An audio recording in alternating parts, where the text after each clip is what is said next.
Di po ba naisip ng DOLE, since uso naman po ngayon ang confidential funds, ay mag-grab po nito ang opportunity na magkaroon din ng confidential funds? Halimbawa po, we can think of lots of reasons. Pwede sabihin po ng DOLE, it will go after labor law violators or monitor the rising AI industry to justify na magkaroon po siya ng confidential funds. Ibig sabihin po, Mr. Speaker, in the past years, nagkaroon din po ba ng confidential funds ang DOLE? And do we anticipate anytime soon na manghingi po ng confidential funds ang DOLE? Mr.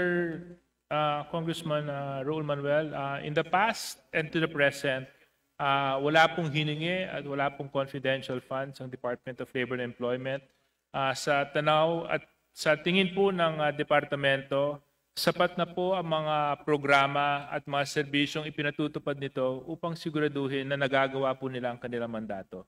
So, kung pagdating po sa enforcement ng labor standards, pagdating po sa paninigurado na nasa tamang patakaran ang mga industriya, at pagdating sa pagbubuo ng mga asosasyon and union sa ating mga industriya, may sapat na pondo na po ang Department of Labor para dito. Mr. Speaker, meron po bang nakikitang circumstances ang DOLE that might lead the agency in the coming years para po mag-request ng confidential funds? None that we know of, Congressman Manuel. Mr. Speaker, we're fine and okay po na narinig natin iyon.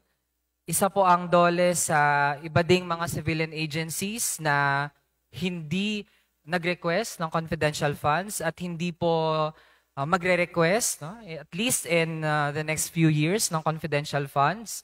Kaya po, mainam po iyon, no? Na hindi sumasali sa bandwagon ng confidential funds ang DOLE. With that, we thank our sponsor for answering our questions. And with that, good evening po sa lahat. Thank you very much, Congressman Manuel.